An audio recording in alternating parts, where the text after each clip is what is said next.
La mente es lo que compone, si lo quieres apuntar, los sentimientos, la voluntad, el intelecto y las emociones. Eso es lo que estudia la psicología. Y por eso muchos psicólogos se limitan al estudio de la mente nada más, sin darse cuenta que hay algo mucho más profundo que los problemas mentales. Un problema mental no se compone con Prozac, ni con Valium, ¿verdad?, ni con pastillas tranquilizantes. Por eso el 98% de los pacientes en los hospitales psiquiátricos en el mundo entero los tratan con drogas. El ser humano no es capaz de cambiar una esquizofrenia, una psicopatía, una sociopatía, todas las palabras que han sido derivadas de las personas anormales, porque el ser humano no es Dios. Entonces se limitan a drogarte. Y si tú vas con el psicólogo o con el psiquiatra, te va a dar chochos, te va a dar pastillas para poder controlarte. Y resulta que sales de un lugar a otro peor. Una de las doctrinas heréticas que se han introducido a la iglesia en los últimos 30, 40 años se llama como la teología del reemplazo, que la iglesia ha reemplazado a Israel y que ya Dios no tiene nada que ver con Israel, que todas las profecías ya se cumplieron en el año 70 después de Cristo, que estamos en el milenio, que Satanás ya está atado. Bueno, todo esto forma parte de la sopa que hay en las iglesias cristianas alrededor del mundo. Y cuando ustedes como cristianos van a muchas iglesias diversas y oyen estas enseñanzas y no tienen fundamentos sólidos, pues caen, ¿verdad?, en esta falsa enseñanza y son desviados de la verdad. Así que el hecho que en el libro de Apocalipsis, que es como termina la Biblia, haya 348 citas del Antiguo Testamento, nos habla que Dios no ha terminado con Israel. Israel es una entidad y la iglesia es otra entidad completamente diferente, porque la iglesia no existía en el Antiguo Testamento. La iglesia fue formada en Pentecostés, cuando por el bautismo del Espíritu Santo nos unió el Espíritu Santo, nos amalgamó, nos identificó con el cuerpo de Cristo. Esto no existía en el Antiguo Testamento. El pueblo de Dios no era un cuerpo, ni tampoco estaban en Cristo. Y por eso cuando venga el arrebatamiento de la iglesia, vamos a ver que los únicos que nos vamos en el rapto son todos los cristianos de Pentecostés a el tiempo que venga Cristo. Y todos los que antes de Pentecostés, o sea, todos los santos del Antiguo Testamento, van a resucitar al final de la tribulación, van a estar con Cristo, y nosotros, como les dijo Jesús a los apóstoles, juzgarán a las 12 tribus de Israel. Esto es muy importante que lo tengamos claramente en nuestra mente comprendido, para que no nos hagamos bolas. Y esto es lo que se llama la teología sistemática. Romanos 9, 10 y 11 claramente enseñan que Dios no ha terminado con Israel. Las promesas a Abraham, a Isaac y a Jacob se tienen que cumplir con la nación de Israel. Y por eso en el libro de Apocalipsis hay 144,000 judíos, no paisanos, no peruanos, no italianos, judíos étnicos. ¿Por qué? Porque estos 144,000, Dios regresa a Israel, sella a 144,000 judíos para que ellos terminen lo que dejamos nosotros inconcluso. Entonces la iglesia no va a terminar la evangelización del mundo, la van a terminar los 144,000. Muchos me han dicho, bueno hermano, es que dice la Biblia que Cristo no vendrá hasta que seamos irreprensibles y sin mancha. Le dije, y así seguirás porque jamás lo seremos. Lo somos posicionalmente en el cielo. Efesios 2, ya estamos sentados con Cristo, ya estamos con Cristo. Dios nos ve como ya sin mancha. Pero en la práctica aquí abajo, vean nomás en los trapos en que nos encontramos. La Biblia profetiza claramente la apostasía. La iglesia va a terminar muy, pero muy mal. Solamente habrá un remanente. En todas las iglesias del mundo hay un remanente pequeño de cristianos que verdaderamente aman al Señor, siguen al Señor, y estoy seguro que muchos de ustedes que vienen a estos viajes y otros viajes que se hacen por todos lados, lo hacen porque pertenecen al remanente, porque anhelan, buscan conocer más la verdad, conocer más de Jesús, ampliar el conocimiento que tenemos de la inmensa mente que tiene el Dios que servimos. Otro dato que les quiero dar es que el Apocalipsis fue escrito en la isla de Patmos, que está aquí a 56 kilómetros de Turquía. La isla de Patmos tiene 48 kilómetros de circunferencia, tiene 16 kilómetros de largo y 9.5 kilómetros de ancho. Se encuentra a 56 kilómetros de Turquía en el mar Egeo. Grecia está en el lado occidental y del otro lado Patmos en el lado oriental. Ahí el apóstol Juan fue exiliado por el gobierno romano, por el emperador Vespasiano, porque eran presos, ahora sí que políticos, ¿verdad? Porque aunque políticamente el apóstol Juan no hizo nada, ni se metió en la política, justificaban los exiliados para que no los acusaran que perseguían a los cristianos. Y ahí estaba Juan a los 98 años de edad, 96, 98 aproximadamente, a los que entraban a esta isla, los encadenaban y nunca les quitaban la ropa. Ahí se hacían orín, ahí se hacían sus necesidades, arrastrando las cadenas, y así morían completamente como si fueran animales. Entonces Jesús se le aparece ahí en Patmos, ahí va tal vez Juan caminando por la playa, pensando en todo lo que Cristo le había revelado, y de repente voltea y encuentra a un personaje con ojos como de fuego, el pelo blanco como la lana, vestido con un vestido lino con un cinto de oro y los pies de bronce bruñido. Este era Jesús. Todo esto está en el capítulo 1. Y ya comienza Jesús a hablarle y decirle que viene a revelarle. Vean cómo el versículo 1 comienza con esa palabra que es clave en el estudio de la Biblia. La revelación de Jesucristo. Dios no se encuentra a través de la investigación científica, ni intelectual, ni filosófica de los seres humanos. ¿Qué les quiero decir? Tú puedes decir, bueno, voy a buscar libros por acá en las bibliotecas para ver, quiero comprender a Dios, o me voy a meter al budismo zen, o me voy a poner en estado de meditación para comunicarme con Dios. El ser humano jamás podrá alcanzar los pensamientos de Dios, por más que busquemos, porque sus pensamientos no son los pensamientos y sus caminos no son nuestros caminos. Entonces Dios tuvo que bajar al mundo en la persona de su Hijo Jesucristo, y Él revelarnos a nuestro espíritu quién es Él, a través de Jesucristo. Y como dijimos ayer, Mateo 11, 28 en adelante, nadie conoce al Padre sino el Hijo, y aquel a quien el Hijo lo quiera revelar. Ningún ser humano, por más que se esfuerce, por más sacrificios que haga, va a conocer a Dios. Antes tienes que conocer a Jesús. Y si no conoces a Jesús, nunca conocerás al Padre, porque fue el Hijo el que nos ha revelado al Padre. Así le agradó a Dios revelarnos sus caminos.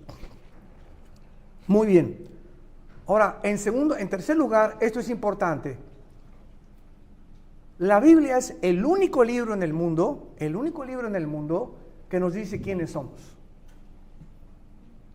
Los problemas del mundo han sido tratados por escritores.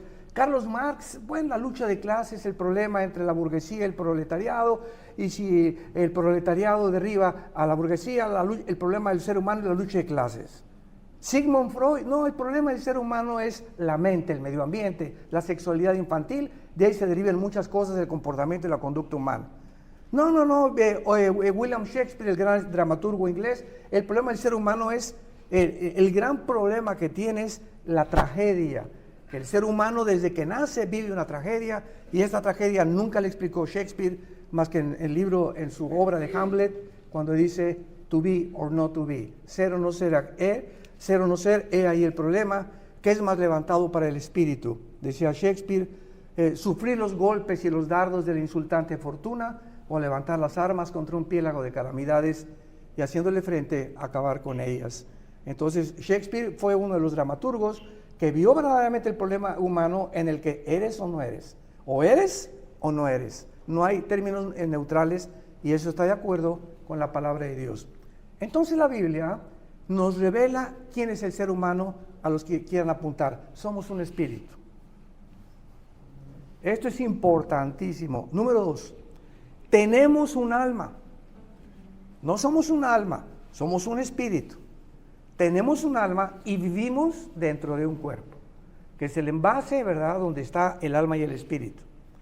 Cuando el ser humano fue creado por Dios, espíritu, alma y cuerpo, Dios es espíritu, Juan 4:24, y entonces Él se comunicaba con Adán, no a través de su mente. La mente es lo que compone, si lo quieres apuntar, los sentimientos, la voluntad, el intelecto y las emociones.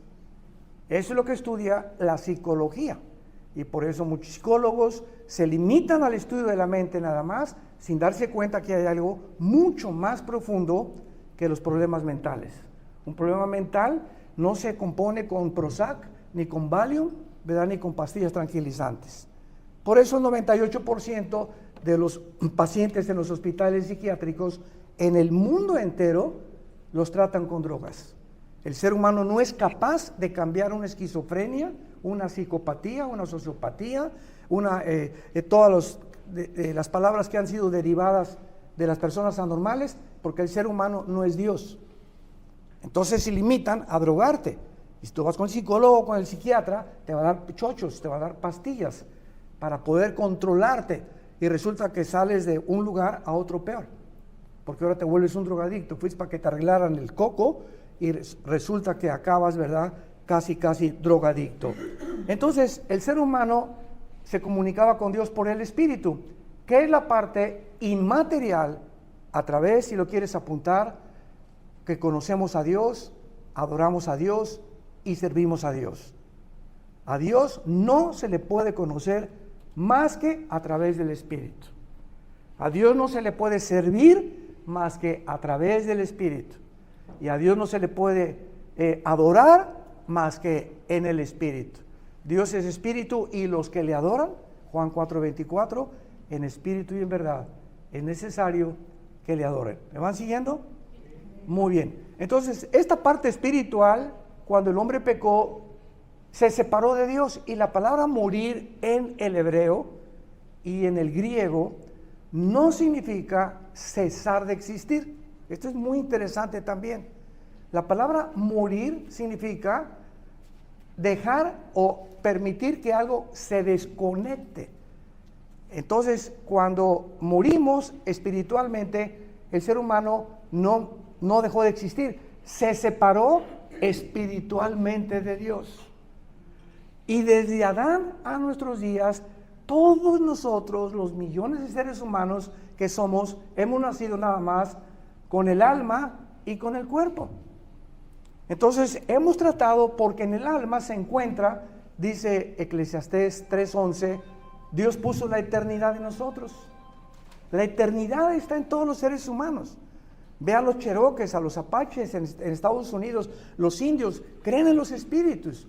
No ha habido una civilización, damas y caballeros, no ha habido una tribu, no ha habido nunca jamás en la historia que no adoren algo o a alguien.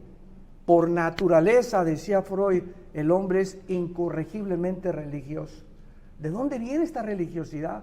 De tratar de comunicarnos con algo, con alguien, como no conozco a Dios, adoro al sol, adoro a la luna. En México se van a las pirámides de Teotihuacán y es que llegan a cargarse de energía, y que venga el astro sol a cargarnos para darnos esa energía que necesitamos, porque el hombre tiene la eternidad en el alma.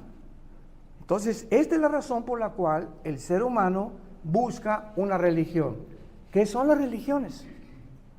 Todas las religiones, la que tú me quieras mencionar, son ideas, son organizaciones que han inventado la forma de alcanzar a Dios.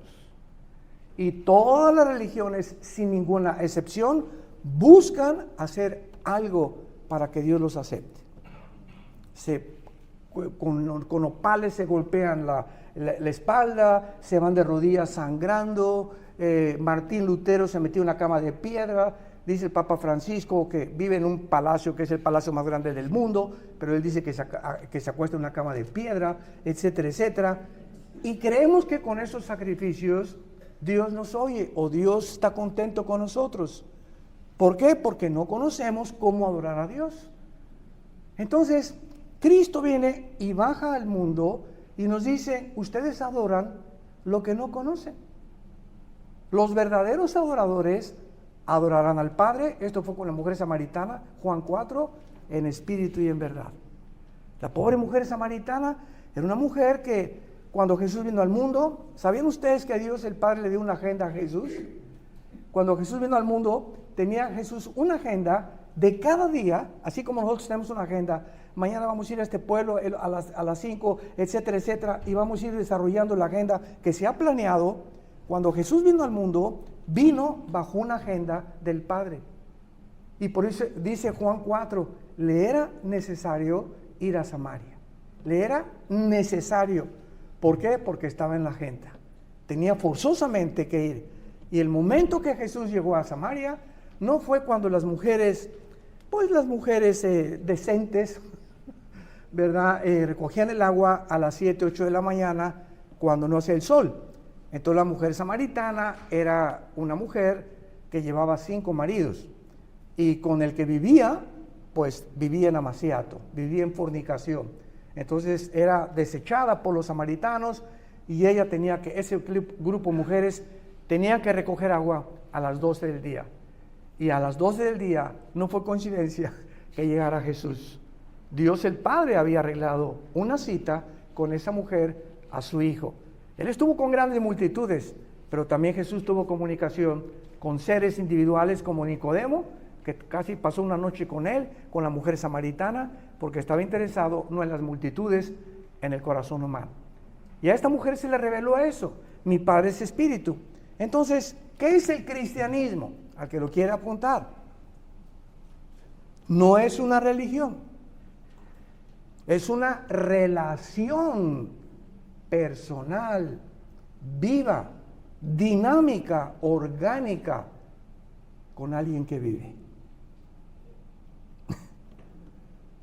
Con alguien que vive. ¿Cuántos de ustedes simplemente han recibido a Cristo como su Salvador? Y pues sí, creo en Cristo, nació la Virgen María, etcétera, etcétera. Y pasan 5 o 10 años de tu vida cristiana, pero no has vivido, siempre has vivido la muerte de Cristo en la cruz nada más, y ahí están los cristianos, ¿verdad? Así todos sin energía, sin muerte, ¿verdad? Y pues nunca ganan las almas, nunca hablan de nada. Ahí se quedaron en la cruz. Pero se les olvida que Cristo resucitó. Y dice la Biblia que la resurrección es la que nos da el poder de vivir para Él. Como dice en Filipenses Pablo, a fin de conocerle y el poder de su resurrección. Entonces lo que te hace vivir la vida cristiana no es conocer mucho de la Biblia, sino tener a alguien vivo dentro de ti, el poder de su resurrección, que es Jesús, que te impele, te motiva, te impulsa a vivir una vida nueva. Y si tú eres cristiano y no estás viviendo una vida nueva, que tu esposa te diga, Pancho, ya no eres igual que hace un año, o tu mamá, Juanito, has cambiado tremendamente, o a tu esposa, mi amor, ya no eres tan gritona como eras antes. Si la gente a nuestro alrededor no ha visto dentro de nosotros un cambio, es mentira tu cristianismo. No es verdad, sigues siendo religioso. Vas a la iglesia y cumples y vas a las reuniones, pero no has cambiado. No estás apasionado por la verdad. Tu vida de oración es raquítica completamente, patética. A lo mucho te levantas en la mañana y Jesucito mío, mi dulce compañero San Pablo, en el nombre de Jesús, amén. O las oraciones que oímos por todos lados, Jesús, te pedimos que les des pan a los que no lo tienen. Oye, te contesta Jesús, ¿Qué me viste cara de falta de misericordia? Siempre, dáselos a los que no lo tienen. O sea, si no le decimos, Él no se los va a dar. O Señor, ven, dame más de ti. Espérame tantito, ya tenemos a todo Jesús dentro de nosotros. ¿Cómo que dame más de ti? Hasta en las canciones cristianas hablamos cosas que son antibíblicas. Ven, Espíritu Santo, ven, espérame tantito, ¿lo tienes o no lo tienes? Es que necesitamos otra unción. Entonces, ¿cuántas unciones menciona la Biblia? Una sola, 1 Juan capítulo 2. La unción que recibieron permanece en ustedes para siempre. Tenemos tantas cosas que se han infiltrado en la vida cristiana como no nos imaginamos, por una falta de un estudio sistemático de la teología de Dios. Apocalipsis 2, la iglesia de Éfeso, vamos a tratarla rápidamente, relacionada con todo lo que hasta este momento hemos tratado de explicar. Apocalipsis 2. Escribe al ángel de la iglesia en Éfeso, que tiene las 7 estrellas en su diestra, el que anda en medio de los 7 candeleros de oro, dice esto: yo conozco tus obras y tu arduo trabajo y paciencia, y que no puedes soportar a los malos, y has probado a los que se dicen ser apóstoles y no lo son, y los has hallado mentirosos. Has sufrido, has tenido paciencia, has trabajado arduamente por amor de mi nombre y no has desmayado. Pero, esto es impresionante. En ese momento, ex cristianos, gracias Señor, yo sabía que nos tenías que reconocer lo que he hecho por mi mamá, por mis hijos y por todo, etcétera, etcétera. Y he repartido folletos y voy a la iglesia, etcétera, etcétera. Y creo que es hora que me reconozcas, que quiero que sepas, Diosito, que ya arréglame mis asuntos y dame lo que te he pedido. Entonces, vean las cualidades que tenían externas esta iglesia. Y cuando Jesús dice pero, está diciéndoles, todo eso que les acabo de mencionar es muy bueno y hay que seguirlo haciendo. Pero ¿cuál era el problema de ellos? Que no lo estaban haciendo por el amor de Jesús, lo estaban haciendo en la carne. La carne es religiosa. Los mormones nos ganan, ni café toman. Nosotros de radio, yo prefiero una copa de vino tinto que una Coca-Cola 1000 veces. La Coca-Cola te deja 240 gramos en los riñones que no te salen hasta el día del rapto. Pero así somos, ¿verdad? Y como me hizo otra persona, ¿ya viste ese tatuado? Y le digo, ¿sabes qué? Esa persona que está tatuada, peor está el gordo que está junto con él. Porque el exceso de peso te hace más daño que si te pintes algo en el cuerpo. Estamos hablando de que el cuerpo es el templo del Espíritu Santo. Es mucho más daño, ¿verdad?, excedernos de peso. Pero así somos los cristianos, o sea, siempre nos estamos fijando en lo de afuera, en lo de afuera, en lo de afuera. Y un libro no se juzga por la portada. Una iglesia no se juzga por la construcción. La vida de una persona no se juzga por las apariencias, sino por el corazón. Y eso es lo que Dios ve en todos nosotros. Nunca ve lo de afuera, Él ve el corazón. ¿Cómo es posible entonces que esta iglesia, Cristo le haya dicho, has dejado el primer amor? La carne es religiosísima y hay cristianos, repito, que hacen, pero no son. ¿Ya ven la diferencia? A Dios no le interesa lo que hagas, sino lo que eres. Qué importante es esto que podamos asimilarlo. A Dios le interesa lo que somos. Y lo que somos, escúchame, en nuestra vida privada. Cuando nadie nos ve. Porque mucha gente hace cosas o peca porque a escondidas porque cree que Dios no los ve. O ve programas de televisión porque cree que Dios no los ve y no hay nadie en la casa. O fornican con su novio porque creen que Dios no los ve. Eso se llama falta de temor de Dios. Porque el temor de Dios es la conciencia continua que Dios nos ve las 24 horas. Y cuando sabemos que Dios nos ve, no haríamos las cosas que hacemos a escondidas. Ni tratamos a la esposa como la tratamos y llegamos a la iglesia con cara de San Clodomiro. Y ella con cara de Santa Rita de Casia. Y ante la iglesia, ¿verdad? Los hermanos, sí, ¿cómo están? Etcétera, etcétera. Y nada más llegando al carro, métase al coche que si no me la surto. Así me encontré una vez a un coordinador de decancia en nuestras iglesias, ¿te acuerdas, Alan? Iba mi esposo y yo caminando detrás y oí que le estaba diciendo, cállese porque si no la surto. Y dije, yo no puedo creer que le hable así a su esposa. Mi amor, qué amor, métase al coche o en la cajuela la voy a encerrar.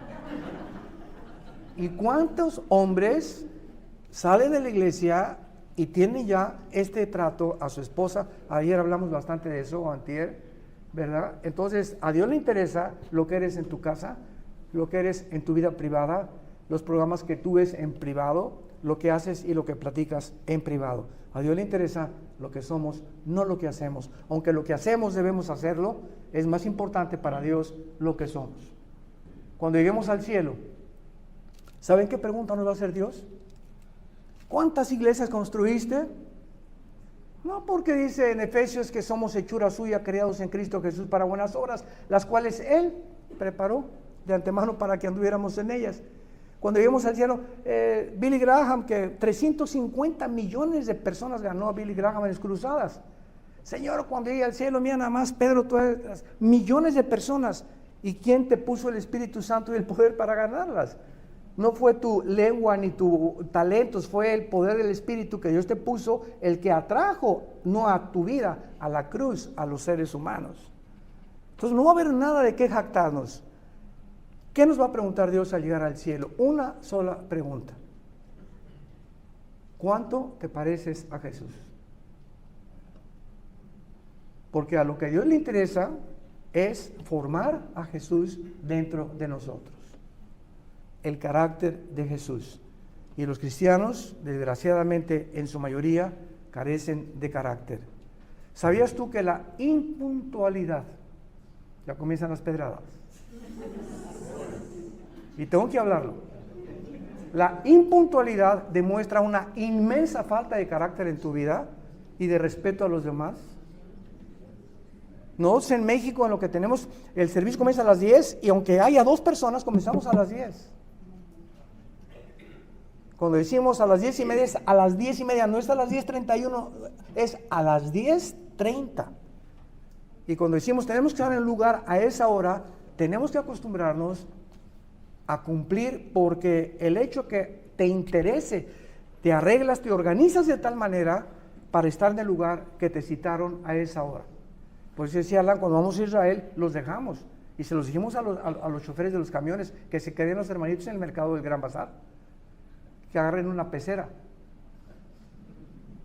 Tenemos que educarlos, sí, y digamos, hermanos que me dejaron, sí, ¿a qué horas dijimos que tenían que estar? No puedo todo el autobús estarlos esperando 10, 15 minutos y romper el itinerario que tenemos por 1 o 2 personas. Digo, esto es patético. Tenemos que formar carácter.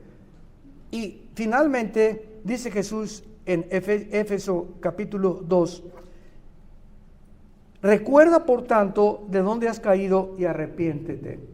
De las 7 iglesias del Apocalipsis, a 5 les llama que se arrepientan. La palabra arrepentimiento es una palabra importantísima que ya no se usa en las iglesias. Ahora, ¿quién quiere venir a Cristo? Yo, pásale. Nunca se les llamó o se les culminó para que se arrepintieran de sus vidas. El ser humano tiene que sentir que ha violado los pensamientos de Dios. Tienes que sentir que tú no puedes seguir en esa vida que has llevado y tienes que voltear a la cruz y saber que en esa cruz Él da su vida y te va a ayudar a vivir la vida que Él quiere que tú vivas. Pero tenemos que comprender el significado de la palabra arrepentimiento, que es la palabra griega metanoia. Metanoia. ¿Qué significa arrepentirse? Fíjate qué importante es. La palabra metanoia significa cambiar de manera de pensar. Simplemente metanoia. Noia, nous en griego es mente. Meta es más allá de. Entonces, arrepentirse es, ya no voy a seguir pensando lo que yo pensaba de mí, ni de Dios, ni del pecado. De aquí en adelante, lo que este libro le llama pecado, va a ser pecado para mí. Yo no voy a inventar lo que es pecado y lo que no es pecado. El que pone y legisla las leyes es Dios. Y comienzas a seguir este libro como tu luz porque estás arrepentido. Ya no haces una Biblia ni un Dios a tu manera. No es que mi Dios no es así como el que ustedes piensan. Por eso lo acabas de decir. Es tu Dios que tú te has fabricado. Y por eso la gente viene a la Biblia y se estrella con el Dios de la Biblia, porque el Dios de la Biblia nos demanda que le obedezcamos a través de la fe y de la purificación del corazón. Arrepiéntete y haz las primeras obras. Entonces arrepentirse es lo siguiente. Arrepentirte es, fíjate qué importante es esto, arrepentirte es ir en este camino que está mal, borracho, parrandero, jugador, a lo mejor ni siquiera eres prostituta, ni fornicario, ni mucho menos religioso, lo que tú quieras, pero vas en un camino que no es el camino de la Biblia. Ok, entonces Dios te llama y te volteas. Y tú, por ejemplo, no, pues yo ya dejé el alcohol, y ya dejé la marihuana, ya dejé de golpear a mi esposa, y todo eso forma parte de una vuelta de 90 grados. Pero el arrepentimiento no es solamente dejar lo que estabas haciendo, sino volverte a Dios. Es una vuelta de 180 grados. Ya dejas lo que estás haciendo y te volteas completamente y comienzas con el poder de Dios y comienzas a seguir a Dios, seguir a Jesús a través de la Biblia. No hay otra manera de arrepentirse ni demostrar que eres cristiano más que siguiendo la palabra de Dios. Entonces, el hecho que tú dejes de hacer las cosas que no hacías, repito, los mormones no toman ni café.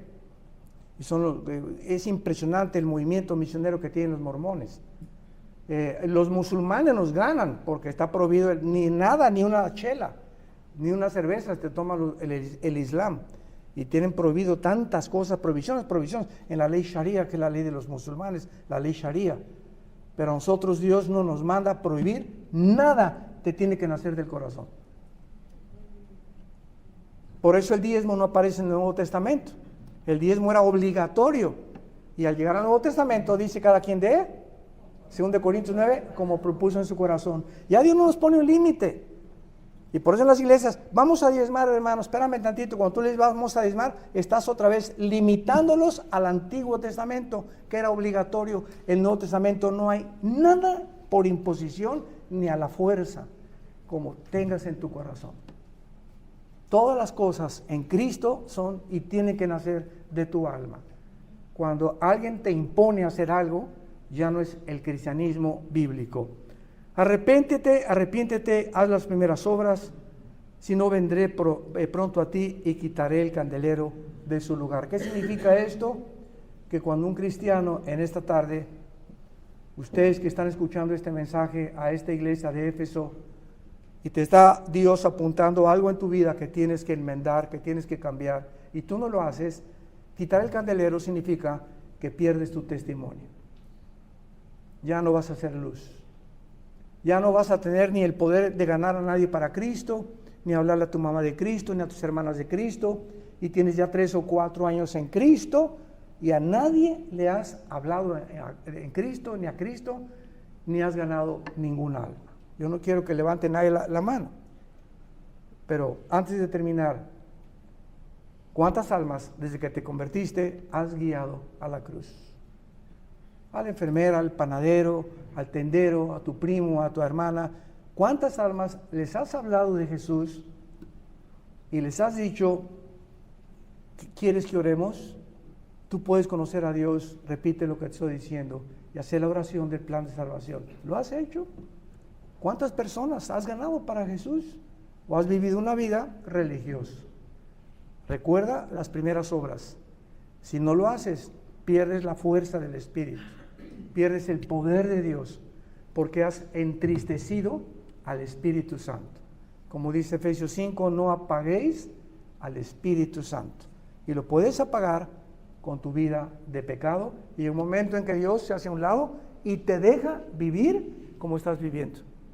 Ya no se vuelve a meter contigo Dios. Y vas cada día, sin que te des cuenta, bajando, precipitándote, y cuando estés a punto de autodestruirte, Dios vendrá y pasan dos cosas. Dios o te lleva a casa antes de tiempo, o te arrepientes.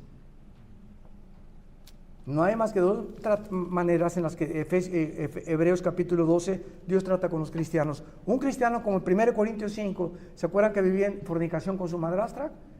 ¿Qué le dice Pablo? Que lo entreguen a Satanás para destrucción de la carne. A los Corintios, 1 Corintios 11, 31 al 35, tomaban la cena del Señor, los corintios, sin discernir el cuerpo, y muchos morían y se enfermaban por el pecado. No siempre la enfermedad viene por el pecado, pero muchas veces sí.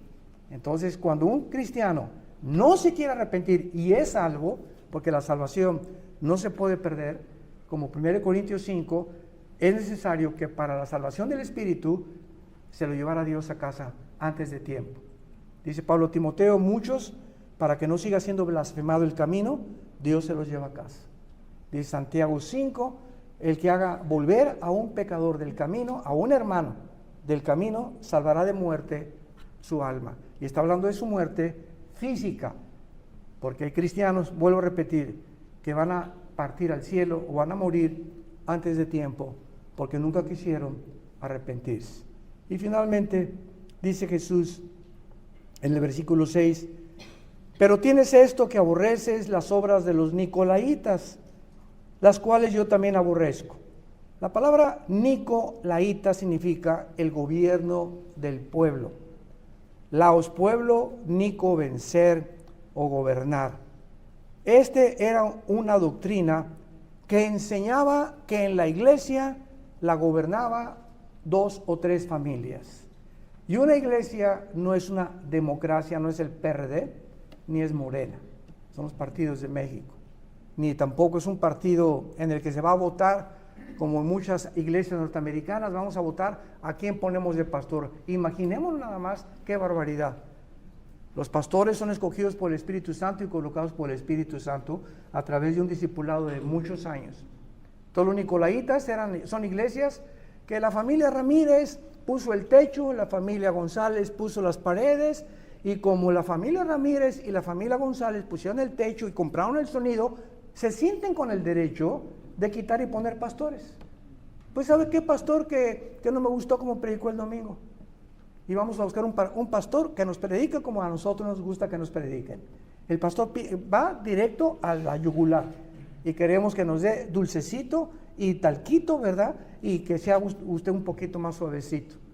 Y quitan al pastor y comienzan cada 2 o 3 años a poner los pastores que ellos quieren. Son iglesias nicolaitas, gobernadas no por el Espíritu Santo, sino por familias que se han adueñado del gobierno de la iglesia. El que tiene oídos, si los tienes, oye lo que el Espíritu te está diciendo a tu vida en este momento. Al que venciere, le daré a comer el árbol de la vida, el cual está en medio del paraíso de Dios. Cuando Adán y Eva pecaron, ¿qué le pasó al huerto del Edén? Y al árbol de la vida. Está en el cielo. 2 Corintios 12, del 1 al 5. Dice Pablo que él fue arrebatado al paraíso, y el paraíso ya no estaba en la tierra, que es junto al río Tigris y Éufrates. Ahora el paraíso se encuentra en el cielo. Y ahí estará el árbol de la vida, que es Jesús, porque Él es la vida eterna. Señor, te damos gracias en esta tarde por tu palabra. Gracias, Señor, porque tu palabra es como una espada de 2 filos que penetra hasta partir el alma y el espíritu, las coyunturas y los huesos. Gracias, Señor, porque ella es la que nos hace recapacitar y volvernos a ti. Justas son todas las razones de tu boca. No hay nada en ellas perversa ni torcida. Todas ellas son rectas al que entiende y razonables a los que han encontrado la sabiduría.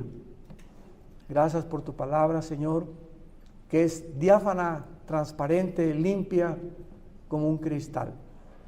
Gracias porque con ella somos exhortados, consolados y también edificados. Gracias porque te esperamos, Jesús, que vengas pronto por nosotros, donde estaremos contigo. El mundo se precipita a un abismo, el mundo le quedan pocos años o meses ya de existencia y podremos ver que nuestra fe en ti no fue en vano. Si alguien en esta tarde, a través de este mensaje, siente en su corazón que no es la persona que la Biblia dice que tú tienes que ser, que te nazca del corazón todo lo que estás haciendo por Jesús, no por obligación, no porque tu esposo o tu esposa te lleva a la iglesia, o tus padres, o porque te conviene ser cristiano, con motivos equivocados. Si tú sientes que realmente cuando te levantas no tienes las ganas de orar, de estar con Dios, con los hermanos cristianos, tus amistades son más del mundo que cristianas, algo está pasando en tu vida, pues son síntomas de que no tienes la vida de Jesús.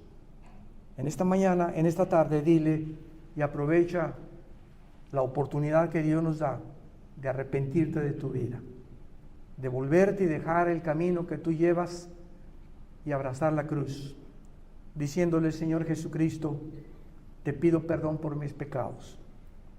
Creo que derramaste tu sangre en esa cruz para limpiarme y purificarme de mi vida pasada. Creo que a los 3 días Jesús fue crucificado, enterrado y resucitado para en este momento entrar a mi vida como un personaje vivo. Gracias, Jesús, porque creo que estás vivo y por eso te pido que entres a mi vida. Toma mi vida, Señor. Hazme la persona que tú quieres que yo sea. Hazme un testigo poderoso en tus manos. La vida es muy corta y esta corta vida que nos queda la quiero vivir para conocerte, servirte y adorarte en espíritu y en verdad. En el nombre de Jesús. Amén. ¿Habrá alguien en esta tarde que haya hecho esta oración? Si tú hiciste esta oración por primera vez ahí desde tu lugar, levanta tu mano. Dios te bendiga. Gracias a Dios. ¿Alguien más? ¿Alguien más?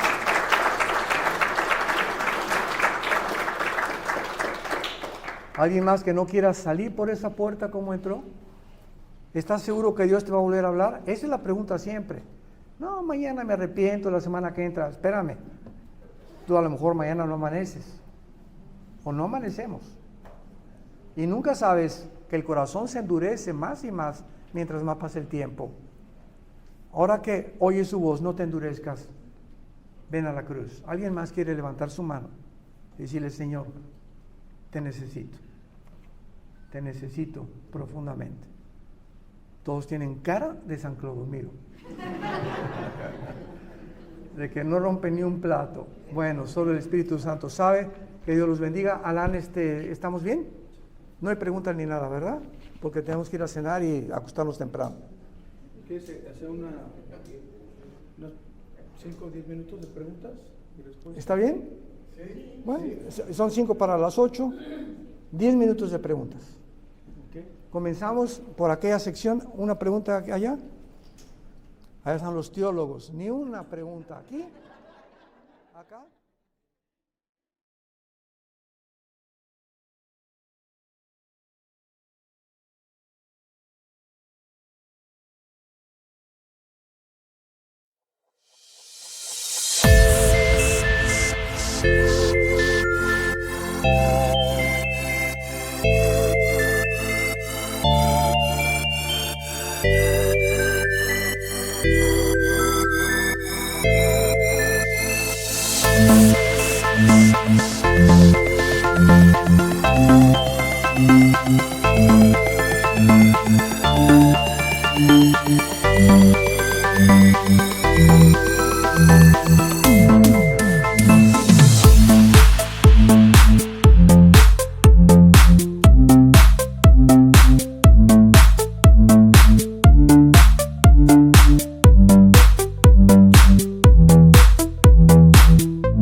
Dios.